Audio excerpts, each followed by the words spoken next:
¿Qué tal, hermanos? Dios les bendiga, espero se encuentren muy bien, reciban un fuerte abrazo. El día de hoy vamos a ver la clase número 9.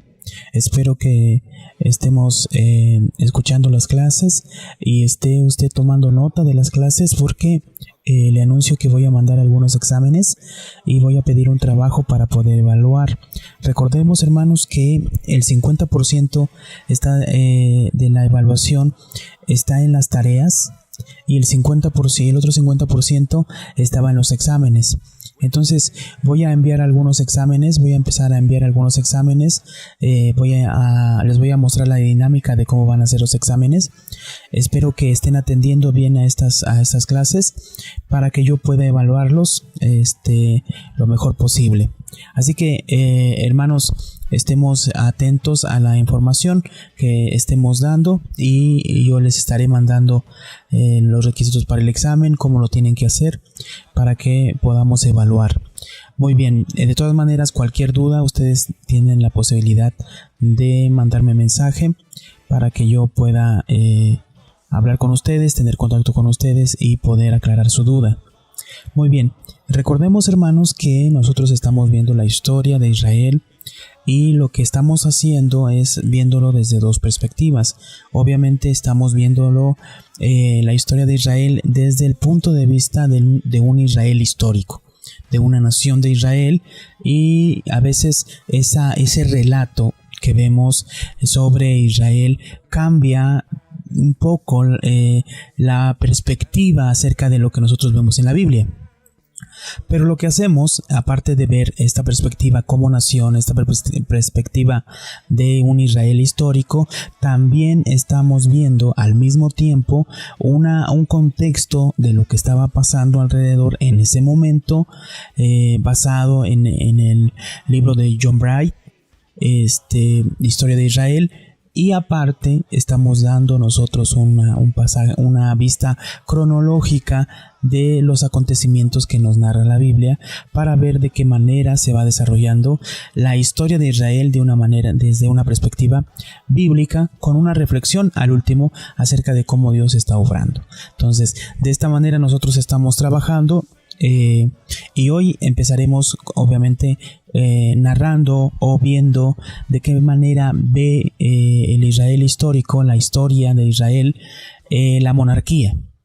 Ya vimos nosotros lo que fue la historia de los jueces, el tiempo de los jueces, profundizamos en eso. Ahora vamos a ir al tiempo de la monarquía. La monarquía fue resultado de la combinación de tres factores. El primer factor es el más importante, pues es la amenaza filistea. Los filisteos eran parte de los pueblos del mar. Invadieron las costas de Canaán. Eran un ejército muy organizado y bien armado que deseaba conquistar todo y toda la zona comprendida entre el mar Mediterráneo y el Jordán. El segundo punto sería la presión ejercida por los amonitas, pueblos situados al este del Jordán, que pusieron de manifiesto que el modelo de confederación tribal pues ya estaba obsoleto.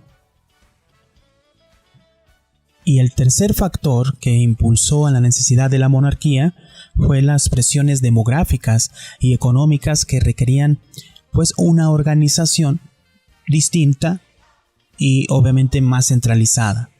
Hay algunos estudiosos que ponen de manifiesto que la arqueología parece confirmar que hasta el 1000 a.C., el final del Hierro I, y eso ustedes lo pueden ver aquí en la imagen, la sociedad israelita era esencialmente de granjeros y ganaderos, sin una verdadera organización o una organización que administrara o centralizara. Estimaciones recientes de población señalan que la población israelita al este del Jordán, al final del siglo XI a.C., era aproximadamente de unas 50,000 personas. Por el contrario, la civilización urbana filistea estaba floreciendo en este siglo. En estas circunstancias fue elegido el rey Saúl, en contra de su voluntad, pues no quería ser rey. Pero vemos que desde la prehistoria era muy común elegir como rey a un caudillo militar, para poder hacer frente a un enemigo externo. Saúl entonces fue ungido por el profeta Samuel en Ramá. Más tarde este profeta le daría la espalda y se convertiría en su enemigo. Tras la victoria sobre Amón, se produce una aclamación popular encabezada por los ancianos de la tribu de Israel y es nombrado rey en Mizpa. El rey estará sometido al profeta y concretamente no podría invocar a Dios sin la ayuda de Samuel. Por haber ofrecido personalmente un sacrificio sin esperar la llegada de Samuel, se verá rechazado por Dios y perderá el trono. Saúl no hizo ningún tipo de reforma destinada a crear un estado, ni tampoco abandonó por ser rey la hacienda de su padre que estaba en Gibea. Su territorio quedó delimitado por las colinas que iban desde las llanuras de Jezreel al norte hasta Ramá, lo que es Gibea, y Gilgal al sur, extendiéndose por la otra orilla del Jordán hasta los alrededores de Jades y Mahanayim. Saúl fue miembro de la tribu de Benjamín, situada en el centro de Palestina y amenazada por la expansión filistea, por lo que su elección no solo no produjo recelo en su tribu, sino que pudo llevar a los ancianos de la misma a intentar su proposición. Después de un encuentro con una guarnición filistea y las represalias de los mismos, se produjo la batalla de Micmas, que debido a la acción heroica de Jonatán, que es hijo de Saúl, supuso una gran victoria para Israel.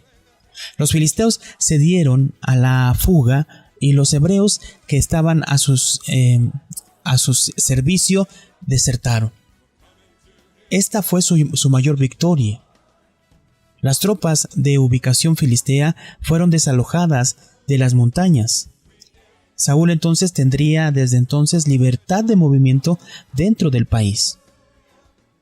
Hay que tener en cuenta también que tuvo una gran victoria sobre Amalek, este pueblo cuyo hogar estaba en el desierto de Cades. Este pueblo se había aprovechado de la débil situación de Israel para hacer incursiones y subir al Negev. Saúl consiguió arrojarlos hacia el sur, lo que demuestra su libertad de acción y que su autoridad y su responsabilidad tenían un alcance nacional en ese momento. Tuvo en muchos momentos la desconfianza de las tribus, ya que los ancianos de estas en realidad no querían un rey tipo feudal, como algunos reyesuelos o reyes que eran cananeos y que ellos podían ver, sino a un caudillo militar. Su tarea consistió en ejercitar la función de juez, reuniendo a su pueblo para luchar contra el enemigo obviamente de Jehová, los enemigos de Jehová. Aparte de lo que Samuel pudiera pensar de Saúl, los sacerdotes de las tribus se reunieron en torno a él y le acompañaron en su campaña. No tenemos noticias de que Saúl hiciera cambio alguno en la estructura interna de Israel. La organización de tribus quedó tal como era. Saúl no tuvo harén, ni oficiales, ni cortes espléndidas. Su estacionamiento en Gibea, tal como nos lo revela la arqueología, fue más una fortaleza que un palacio. Con Saúl aparece un ejército regular y el germen de una aristocracia militar.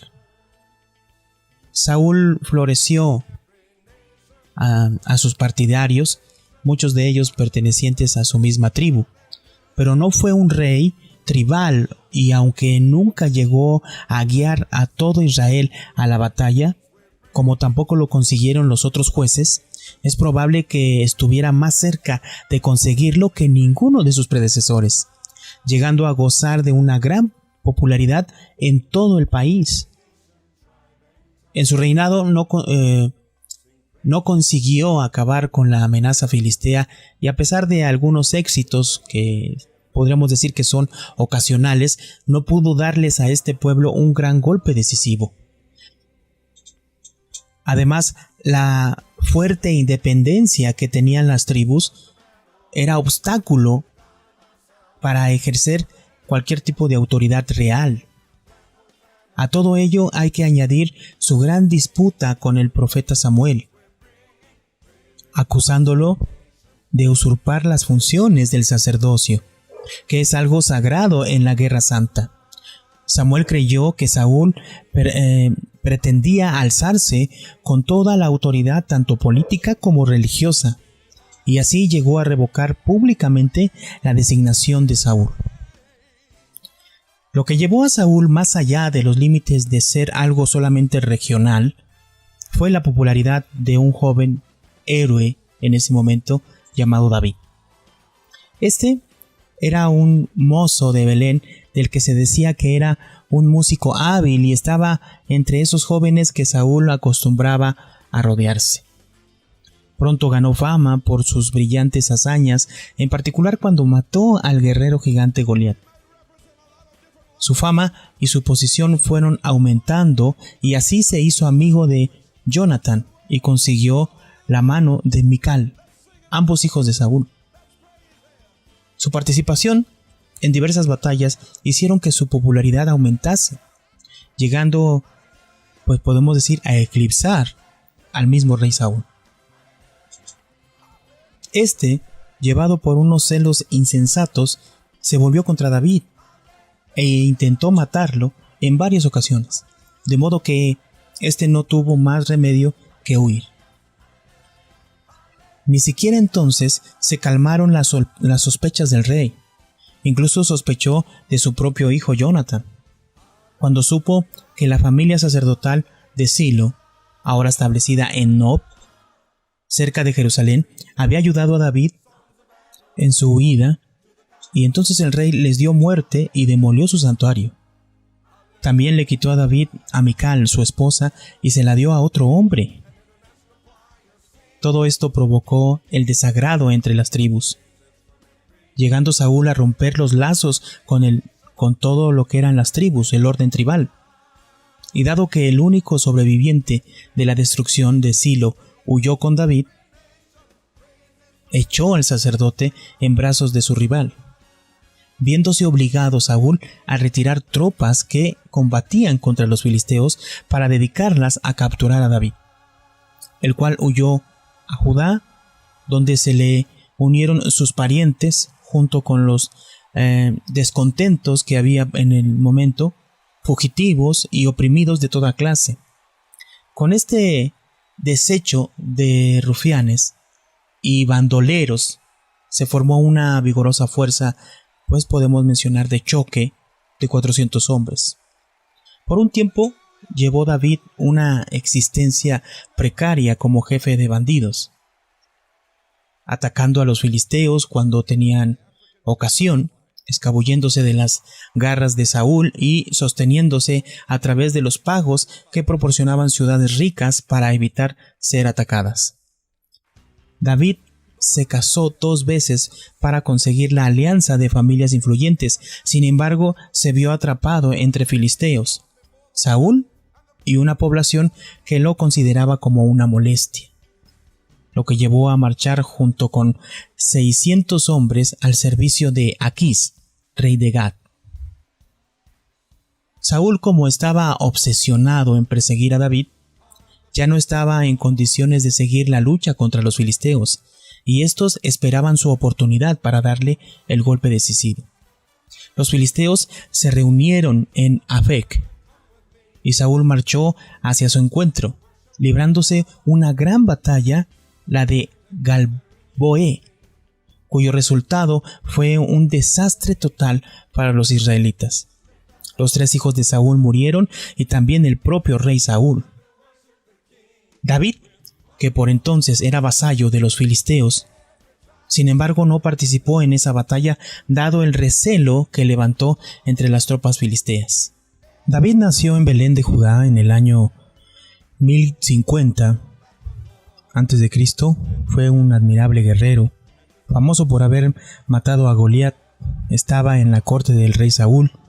Este último tenía una personalidad enfermiza al que solo podía aliviarlo la hermosa figura de David con sus salmos y sus cánticos con el arpa. También se granjeó la simpatía del profeta Samuel. Este habría tenido un sueño en el cual el Señor le ordenaba que ungiera a David como rey para sustituir a Saúl. Muerto Saúl tras la batalla de Gilboé, Israel quedó a merced de los filisteos, que ocuparon toda Palestina, salvo la región de Transjordania y algunas partes interiores de Galilea. Los derechos de la casa de Saúl se continuaban en su hijo Isbal, que fue el único que sobrevivió a la batalla de Gilboé. Fue llevado por Abner a Mahanaim de Transjordania y allí es proclamado rey.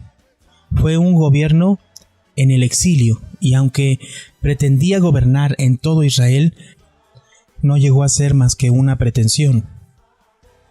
Mientras tanto, David se había convertido en rey de Judá en Hebrón, con el consentimiento de los filisteos y haciéndose vasallo de los mismos. David, un soldado curtido que debía parte de su reputación a sus tropas personales, era un señor feudal con posesiones privadas y que tomó un trono como vasallo de una potencia extranjera. Judá apareció como una entidad separada de Israel sobre la que Isbal hacía reclamaciones.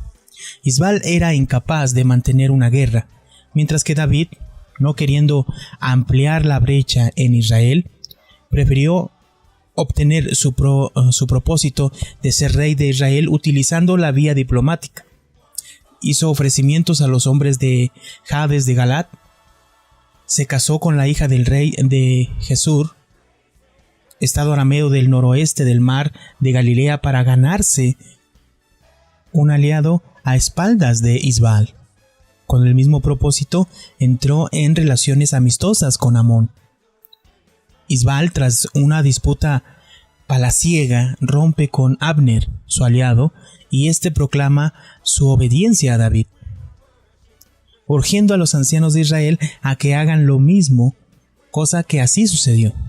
Entonces David pide que se devuelva a Mical como su esposa, con el fin de tener un hijo varón que pudiera unir los reinos del norte y del sur, cosa que no llegaría a suceder.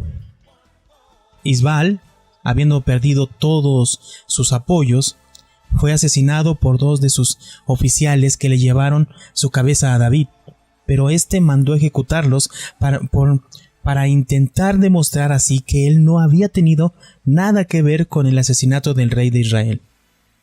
No habiendo nadie de la casa de Saúl que pudiese reclamar el trono de Israel, David fue proclamado rey de todo Israel en Hebrón.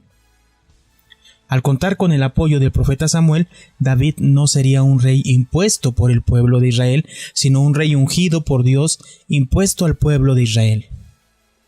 El nuevo reino estaba muy alejado del orden tribal.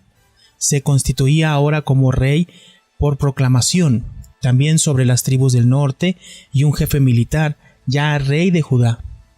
Con el consentimiento filisteo, quedaban unidos en la persona de David. El reino ya gobernado por él en el sur y el área reclamada por Isbal en el norte. Los filisteos comprendieron perfectamente la proclamación de David como una declaración de independencia que no podían tolerar. De este modo se lanzaron a atacar a Israel, produciéndose una batalla cerca de Jerusalén que acabó en una aplastante victoria para Israel y supuso el completo desalojo de los filisteos de las montañas. Sin embargo, David no se conformó con eso. Aprovechó su ventaja y llevó la guerra a territorio filisteo. Ocupó la llanura costera y en el sur expulsó a los filisteos del suelo palestino e hizo avanzar la frontera israelí hacia el interior del territorio filisteo. conquistando la ciudad de Gat.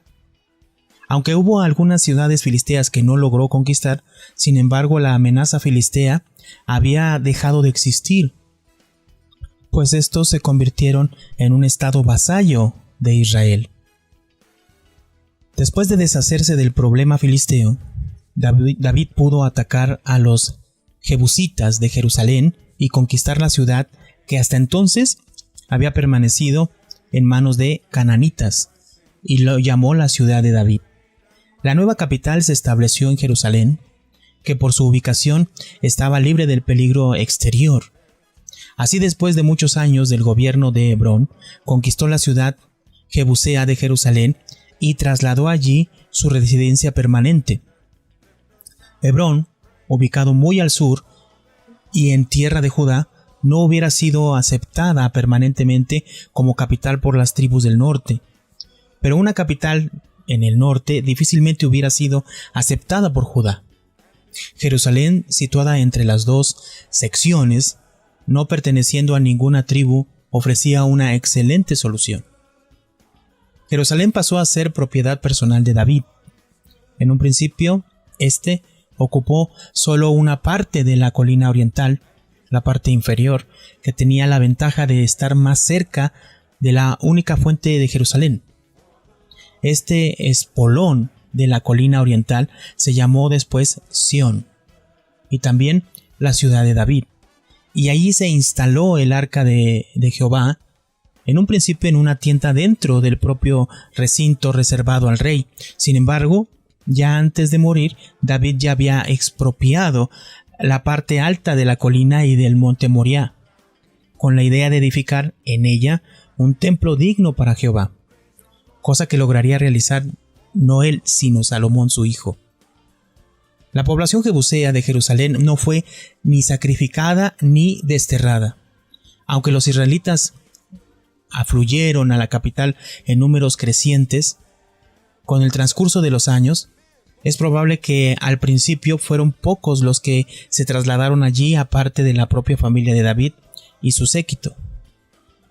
Una vez instalado el nuevo santuario con el arca de la alianza en Jerusalén, David señaló a Abiatar, de la familia sacerdotal de Silo, y a Sadoc como sacerdotes del santuario.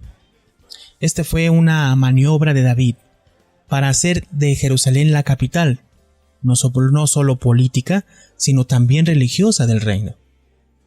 David obtuvo también el control de las demás ciudades-estado cananeas que aún existían en Palestina, a lo largo de la zona costera, al sur del monte Carmelo, en Esdrelón y en Galilea. Aunque algunas de ellas tenían alguna población israelita, nunca antes había estado sometida a Israel, sino que la mayoría eran vasallos y aliados de los filisteos, y cuando el poder filisteo fue quebrantado, traspasaron su alianza a David, con poca o casi ninguna resistencia.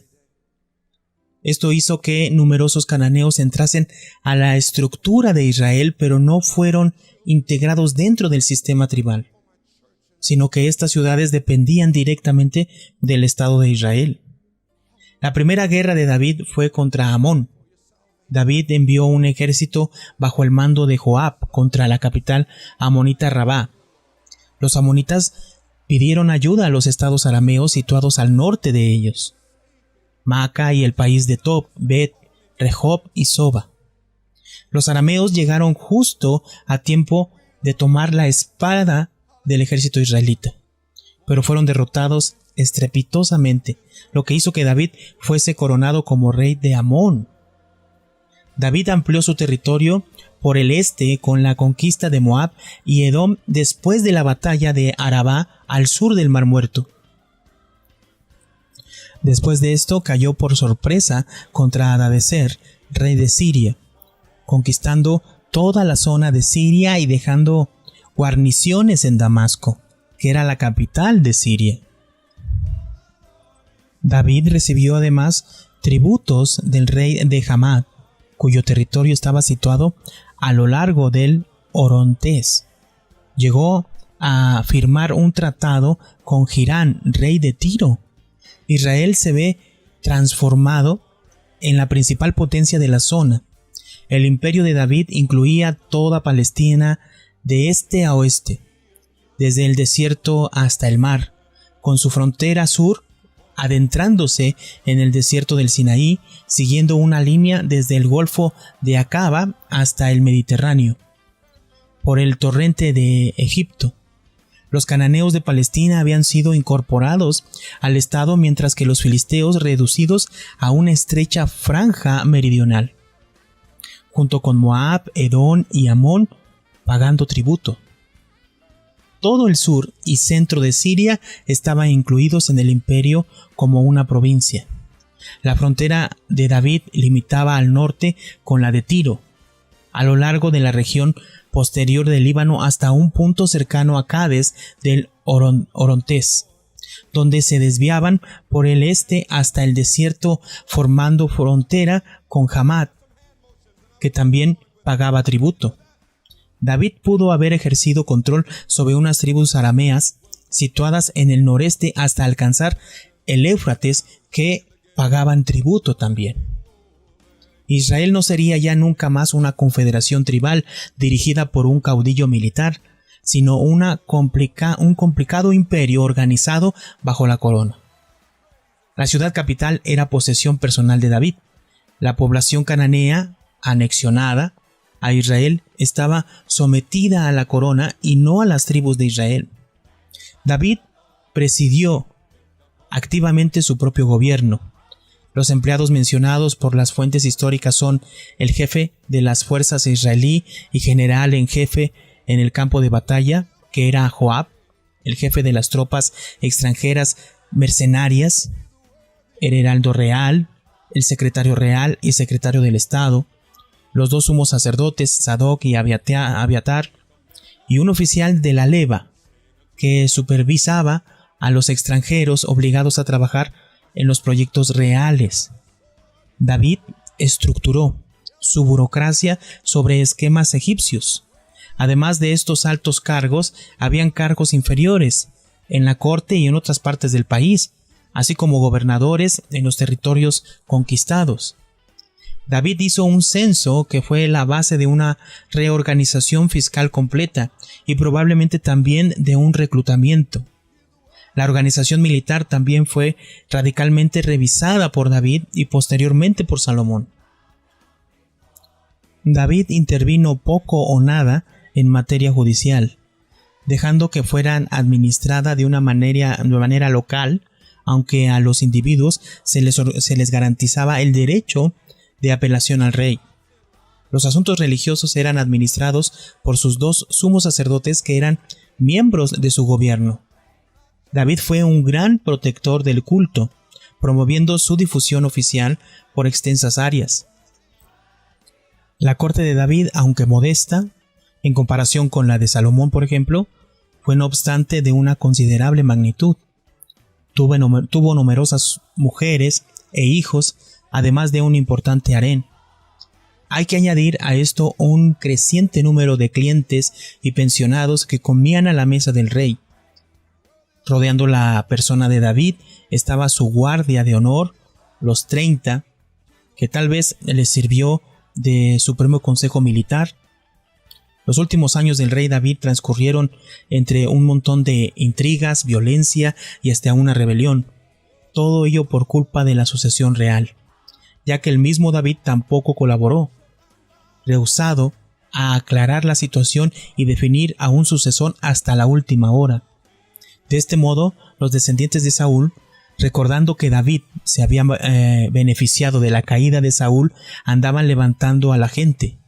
La primera y más grave crisis de su reinado fue la provocada por Absalón, hijo mismo de David, con una princesa aramea de Gesur. La hermana de Absalón fue violada por su medio hermano y también hijo de David, Amnón. Absalón a los 2 años mató a Amnón a sangre fría. Por este hecho, Absalón tuvo que pasar 3 años en el exilio en el país de su madre, pues gracias a la intervención de Joab pudo volver y ser perdonado por David. Sin embargo, se trasladó a Hebrón, se hizo ungir rey y levantó la bandera de la rebelión. marchó sobre Jerusalén contra un gran ejército. David, completamente desprevenido, se vio obligado a abandonar la ciudad y a huir. Aunque los partidarios de Saúl se unieron a Absalón, la mayoría de los israelitas apoyaron a David. Así, gran parte de la corte de David, las autoridades eclesiásticas y sobre todo sus tropas personales se mantuvieron fieles. David huyó al este del Jordán, donde estaba estacionado unos contingentes militares, así como vasallos y amigos suyos. Cuando Absalón, tras detenerse en Jerusalén, emprendió de nuevo la persecución de David, fue derrotado por Joab, acabando así la rebelión.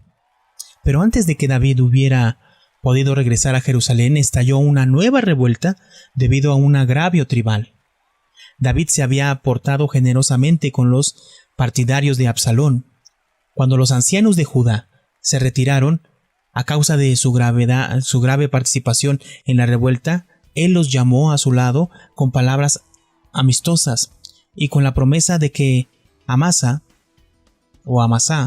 el general rebelde, reemplazaría a Joab.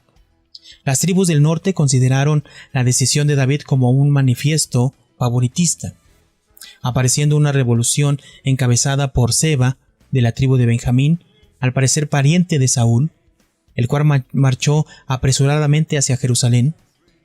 David envió enseguida a sus tropas personales y Joab mató a Amasa. La campaña fue breve. Seba no tuvo al parecer mucho apoyo, puesto que al acercarse las tropas de David se retiró al norte, donde fue asesinado. Por otro lado, al deshacerse de Amasá, general de las fuerzas rebeldes de Absalón, Joab quedó como único jefe militar, acabándose así la disputa norte-sur. David había prometido a Betsabé que Salomón le sucedería, pero no había hecho nada por cumplirlo, y mientras tanto se había vuelto anciano y débil. Tal ambigüedad dio valor a Adonías, que se proclamó rey en la fuente sagrada de En-Rogel. El partido de Salomón, que incluía al profeta Natán y a Benayás, jefe de los mercenarios de David, actuó rápidamente. Corriendo hacia David, le informaron de lo que estaba sucediendo. David entonces ordenó que Salomón fuese hecho rey al instante. Escoltado por las tropas personales de David, fue llevado a la fuente sagrada de Gihón y ungido ahí por Sadoc y aclamado rey por la multitud. Al oír Adonías todo esto y sabiendo que su causa estaba perdida, se refugió en el altar del templo y rehusó salir hasta que Salomón juró no matarle. David creó durante un periodo de tiempo pequeño una de las potencias más importantes del Oriente Medio.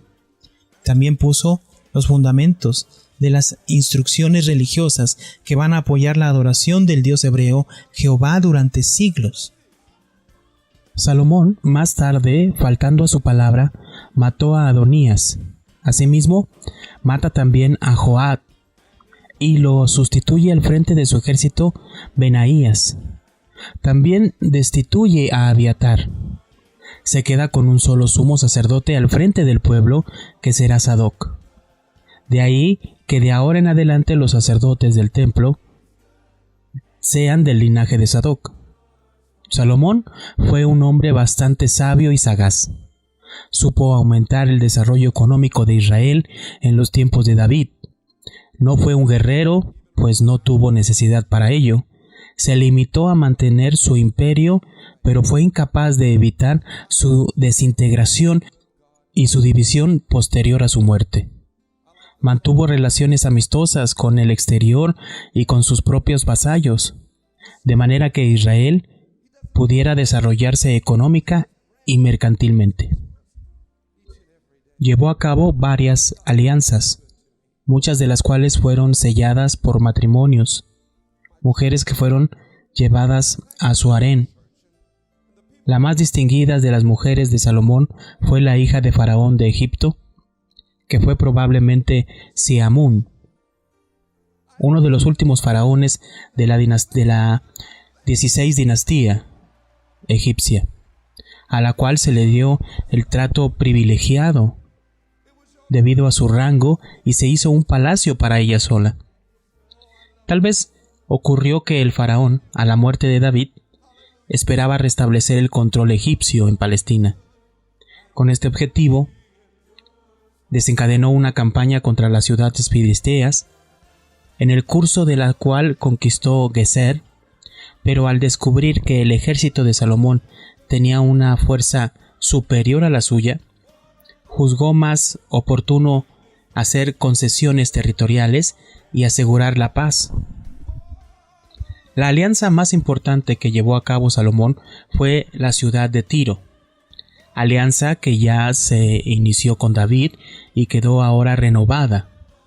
La alianza resultó mutuamente beneficiosa desde el punto de vista comercial. Desde este modo, se produjeron exportaciones de trigo y aceite de oliva de Palestina a Tiro, madera de cedro desde el Líbano para los proyectos de construcción de Salomón. También se abrieron rutas comerciales que unían el Mediterráneo con el desierto arábigo. Las ciudades más importantes fueron fortificadas, convertidas en bases militares. Estas incluían, además de la misma Jerusalén, una cadena de ciudades a todo lo largo del perímetro de la tierra propiamente israelita, como Hazor, Galilea, Megiddo, cerca del monte Carmelo, y otras como Gezer, Bet, Jarón y Balá, además de Tamar, en el sur del Mar Muerto, frente a Edom.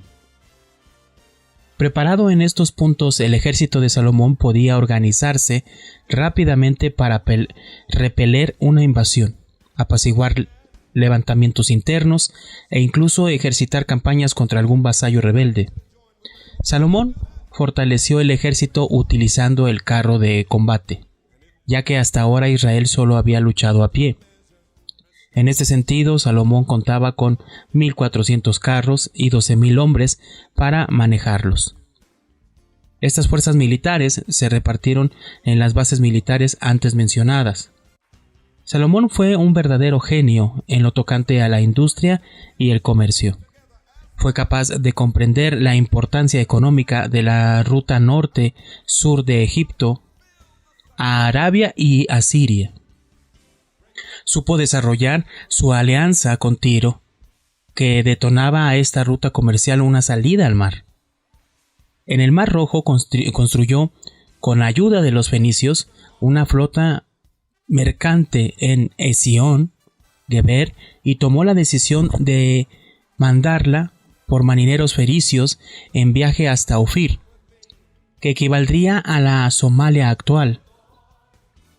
Estos viajes durarían entre 1 y 3 años, ya que los barcos se iban parando en todos los puertos a ambos lados del Mar Rojo y proporcionaban a Salomón las riquezas y productos del sur, como oro, plata, maderas preciosas, joyas, marfil, etc. Estuvo también interesado en el comercio por tierra con el sur, de ahí la visita de la reina de Saba. Los sabeos, originalmente nómadas, se habían sedentarizado por este tiempo y habían formado un reino en lo que sería hoy el Yemen oriental. Dominaban el comercio de las especias y del incienso y explotaban el transporte de camellos. Consiguieron la hegemonía del comercio en la península arábiga, aprovechándose de la caída del monopolio egipcio entre Etiopía y Somalia. Extendieron ahí sus intereses. Salomón no solo controlaba el término norte de las rutas comerciales, sino que sus empresas marítimas le habían llevado a una competencia directa con el comercio caravanero. Por lo tanto, la reina de Saba visitó a Salomón llevando muestras de sus mercancías, como oro, joyas, especias, y firmaron un convenio comercial mutuamente beneficioso, cuyas tasas e impuestos sobre el comercio de Arabia aumentaron las arcas de Salomón. También sabemos que Salomón disponía de una gran cantidad de cobre para la exportación. Además, de utilizar este metal para la fabricación de los utensilios del templo, los carros de combate fueron siempre importados. Salomón proporcionó una época de bonanza económica para el país, y él mismo llegó a ser un hombre inmensamente rico. También subió extraordinariamente el nivel de vida del país, donde además del desarrollo comercial, los proyectos de Salomón estimularon la empresa privada, dando empleos a muchas personas. De ese modo, se produjo un crecimiento de las ciudades y algunas como Jerusalén se extendieron fuera de sus murallas. El uso general del arado de hierro, que hasta poco tiempo había sido monopolio de los filisteos, hizo que aumentara la productividad del suelo y dio lugar a que la población se duplicase desde los tiempos de Saúl. Salomón llevó a cabo toda una serie de construcciones importantísimas para el país. Ya hablamos antes de cómo creó una serie de ciudades fortificadas. No obstante, su edificación más importante fue la del templo, construido en la ciudad de Jerusalén por un arquitecto de Tiro. Tenía forma rectangular, estaba orientado hacia el este y 2 columnas en la parte delantera. El edificio constaba, en primer lugar, de un vestíbulo, después la sala principal del santuario, el lugar santo, que era una gran cámara rectangular iluminada por pequeñas ventanas por debajo del tejado, y finalmente, al fondo estaba el santo de los santos, que era una cámara sin ventanas donde reposaba el arca junto a 2 querubines enormes. El templo se comenzó en el año 966 a.C. aproximadamente, y se acabó 7 años más tarde, siendo inaugurado por mismo Salomón. Era un santuario dinástico con una capilla real cuyo sumo sacerdote era elegido por el rey y formaba parte del gobierno. Al contar con la presencia del arca, este santuario fue concebido como santuario nacional del pueblo israelita. Cerca del templo se construyó un espléndido palacio real. También la llamada Casa del Bosque del Líbano. Se llamaba así porque tenía columnas de cedro que venían de ese país. Allí había una armería, una sala para el tesoro, una sala de justicia donde eran tratados los negocios de Estado y donde estaba el trono de marfil del rey. En esta época hubo un gran desarrollo literario. Muchos piensan que fue en este periodo donde se desarrolló la escritura de la Biblia, y en Jerusalén, al ser la capital del estado, había una cantidad de escribas que despachaban todos los asuntos del estado por escrito. Aunque los archivos no se han podido encontrar, hubo también una abundante literatura histórica y religiosa. Como dato, heroicos de David, Saúl y Samuel. Las tradiciones sobre los patriarcas, el Éxodo, las conquistas de Palestina, etc. También se desarrolló la música y la salmodia. Parece ser que Salomón fue el autor de varios salmos, aunque otros fueron escritos en tiempos anteriores. También ocurre lo mismo con los proverbios, muchos de los cuales son atribuibles a Salomón, aunque la gran mayoría habría que atribuírselo a la tradición sapiencial de Israel, y unos pocos están basados en máximas egipcias.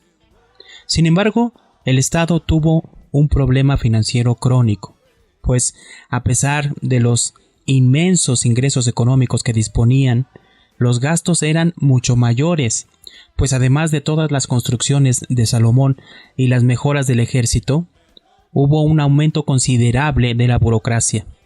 Este déficit del Estado dio lugar a una mayor presión fiscal del mismo sobre sus súbditos, lo que llevó a Salomón a reorganizar el país en 12 distritos, cada uno con un gobernador responsable ante la corona y que no coincidían con las antiguas 12 tribus.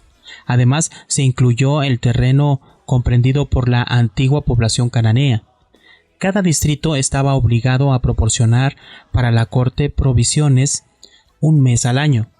Salomón buscó con esto debilitar la fidelidad tribal integrar completamente a la población cananea en el estado y consolidar su poder. El trabajo de las obras públicas de Salomón era realizadas por esclavos como era habitual en esa época. Pero como esta mano de obra se hizo insuficiente, fue necesario organizar unas levas de campesinos de Israel que se veían obligados a tener que trabajar en estos proyectos. Con el consiguiente descontento, ya que eran considerados como una especie de esclavos temporales, además que al terminar sus trabajos de haciendas les suponían un daño irreparable para la economía de estas personas, este hecho va a ser clave para entender la partición del Estado de Israel. A falta de conquistas militares, Salomón va a ser exaltado por su sabiduría. En este sentido destaca su actuación como juez en el que dicta justicia sobre un pleito que mantienen dos mujeres respecto de la maternidad de un niño. Al decidir su ejecución, pone al descubierto la verdadera madre. También se hizo famoso por su encuentro con la reina de Saba. Esta reina no solo aparece en la Biblia, sino también en los textos asirios del siglo VII y del siglo VIII a.C., donde se menciona a la reina de Saba y se habla que la ruta comercial con Arabia ya estaba abierta a partir o aproximadamente en el 890 a.C., pudiendo haber visitado la reina de Saba Jerusalén en la segunda mitad del siglo X a.C. Su reino podía comprender la parte sur de la península arábica y la parte norte de Etiopía, lo que haría que los lazos comerciales entre Israel y su reino fuesen muy importantes.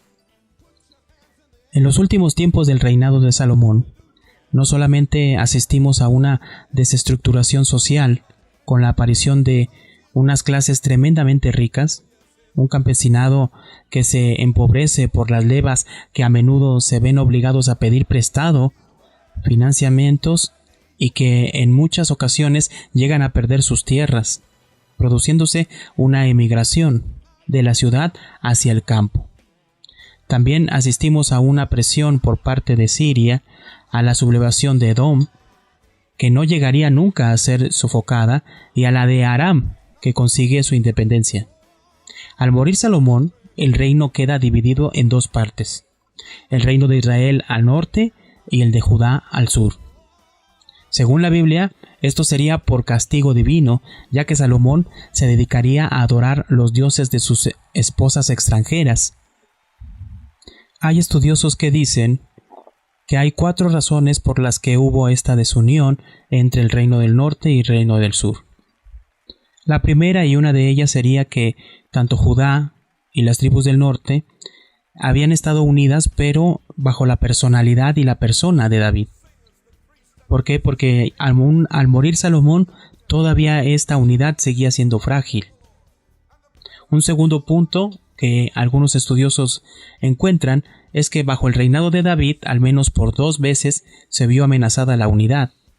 Cuando Absalón se hizo elegir rey en Hebrón, y con el levantamiento de Seba. Durante el reinado de Salomón tuvo lugar la sublevación de las tribus del norte, capitaneadas por Jeroboam. Un tercer punto lo podemos ver como la sublevación de Jeroboam.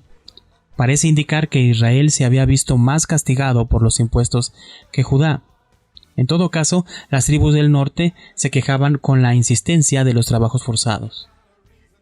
Y un cuarto punto, parece ser que las condiciones monárquicas de Judá a Israel son diferentes. Judá parece haber adoptado sin problema la forma de una dinastía dinástica. Al contrario, en Israel parece que el rey tenía que ser aceptado por un consejo de ancianos idéntico al que decidió elegir por rey a David.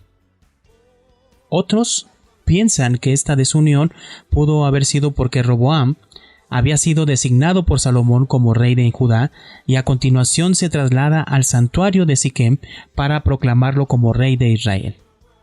Allí, los estados generales le presentan una lista de agravios. Los consejeros de Roboam le animan a que afirme la autoridad real, y este fue el camino que siguió. prometiendo a Israel ser todavía más duro que su padre. Desde entonces se consuma la ruptura bajo el grito de guerra: a tus tiendas, Israel. Entonces Roboam quiere negociar, pero en un alarde de torpeza envía a Adoram, que era el encargado de los trabajos forzados, como embajador para negociar con los israelitas, que precisamente se quejaban por haber sido sometidos a estas levas. Entonces los israelitas lapidan a Adoram, con lo que consuman definitivamente la ruptura, y Roboam se tiene que conformar con reinar solamente en Judá. La unidad entre Israel y Judá solamente duró 75 años.